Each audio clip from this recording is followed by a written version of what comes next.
Class 10th students, Hindi में आज मैं आपको पाठ इस नदी की धार में पढ़ाने जा रही हूँ।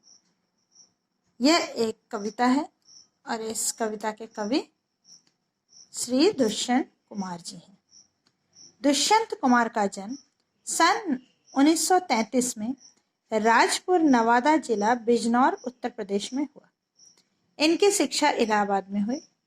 मध्य प्रदेश की राजधानी भोपाल में भाषा विभाग में सहायक संचालक के पद पर कार्य करते हुए 30 सितंबर 1976 को अल्पायु में इनका निधन हो गया। दुष्यंत कुमार का सृजन बहुआयामी है, परंतु गजल लेखन के क्षेत्र में देशव्यापी ख्याति इन्होंने अर्जित की। साय में धूप इनका सुप्रसिद्ध गजल संग्रह है। इसके अतिरिक्त एक कंठ विश्वाई, सूर्य का स्वागत, जलते हुए वन का वसंत, ये काव्य संग्रह है। छोटे छोटे सवाल तथा आंगन में एक वृक्ष चर्चित उपन्यास है। ये जो कविता है इस नदी की धार में, यह कविता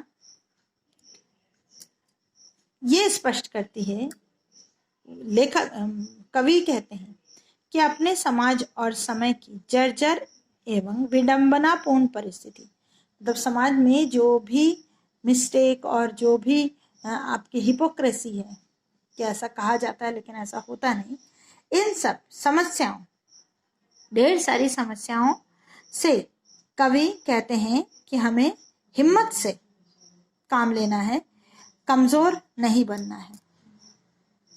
वे मानते हैं कि अभी हमारे भीतर शक्ति है। उस शक्ति के बल पर हम बुझे हुए दीपक में भी ज्योति जगा सकते हैं।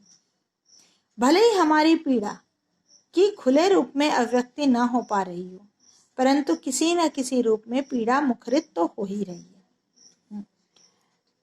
कवि यहाँ कह रहे हैं कि हम भले ही स्पष्ट रूप से समाज को बदलने के लिए आगे ना आ रहे हों, या समाज की समस्याओं जो हम झेल रहे हैं वह स्पष्ट रूप से उन तकलीफों को व्यक्त नहीं कर पा रहे हैं, लेकिन किसी न किसी रूप में हमें ये लड़ाई जारी रखनी है कि ये समस्याएं समाज से समाप्त हो जाएं। कविता इस प्रकार है। इस नदी की धार में ठंडी हवा आती तो है, नाव जर्जर ही सही लहरों से टकराती तो है। ये जो समाज है उसको नदी मान लेते हैं, तो इस नदी के धार में ठंडी हवा आती तो है, कहीं ना कहीं पॉजिटिविटी तो है, भले ही ढेर सारी समस्याएं अर्थात जर्जर नाव, वह नाव जर्जर ही सही, जर्जर मतलब टूटी फूटी है, लेकिन वह समाज की समस्याओं से टकराने के लिए तैयार भी है। एक चिंगारी कहीं से ढूंढ लाओ दोस्तों, इस दिए में तेल से भीगी हुई बाती तो है। कवि कह रहे हैं कि दोस्तों बस एक चिंगारी, एक रीजन, ये एक कारण लेके आओ, मुझ में इतना तेल तो बाकी है कि मैं दिया जला लूंगा। अर्थात मैं इन समस्याओं का हल, जो समस्याएं वो मैं हल जरूर कर लूंगा, बस एक चिंगारी कहीं से मुझे मिल जाए, कोई पॉजिटिव वर्ड्स मिल जाए तो मैं ये समस्या, सारी जो समस्या है वो उसका निदान मैं कर डालूंगा। एक खंडहर के हृदय सी, एक जंगली फूल सी, आदमी की पीर गूंगी ही सही गाती तो है। खंडहर जो टूटा फूटा मकान होता है उसका भी अपना एक हृदय होता है, कभी वो बसा हुआ था, कभी वो सुंदर था। वैसे ही हृदय से एक जंगली फूल सी, जंगली फूल का भी कोई महत्व नहीं होता है, वो कहीं जंगल में खिली रहती है। वैसे ही आदमी का जो दर्द है वह बयां भले ही ना हो, लेकिन कहीं ना कहीं से वह मुखरित जरूर हो जाता है। एक चादर सांझ ने सारे नगर पर डाल दी, यह अंधेरे की सड़क उस भोर तक जाती तो है। जो भी अंधेरा है, जो भी नेगेटिविटी है, जो समाज में फैली हुई बुराइयां हैं, वह नगर पर डली जरूर है, मतलब पूरे देश में या पूरे शहर में बिछी जरूर है, लेकिन इसमें भी हमें एक ऐसी सड़क ढूंढनी है जो आशावाद की सुबह तक जाती है। निर्वचन मैदान में लेटी हुई है जो नदी, पत्थरों से ओट में जा जा के बतियाती तो है।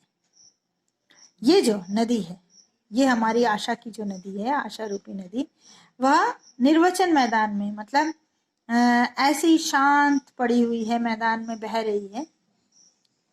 ऐसा लग रहा है जैसे उसमें कोई हलचल ही नहीं है।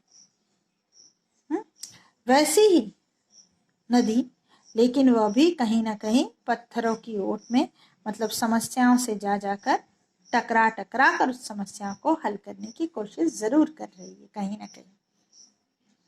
दुख नहीं कोई कि अब उपलब्धियों के नाम पर और कुछ हो ना हो, आकाश सी छाती तो है।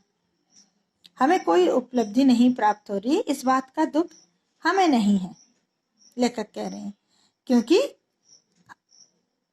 कुछ ना कुछ अगर प्राप्त नहीं भी हो रहा है तो भी आकाश हमारे साथ है, एक विशाल आकाश। ये पॉजिटिविटी की ही कविता है कि हमें बुरे से बुरे समय में भी टूटना नहीं है, वो भी एक न एक दिन निकल जाएगा। आकाश सी छाती अवश्य है। फिनिश कविता, इसका भावार्थ वगैरह हम आपको फ्राइडे को भेज देंगे।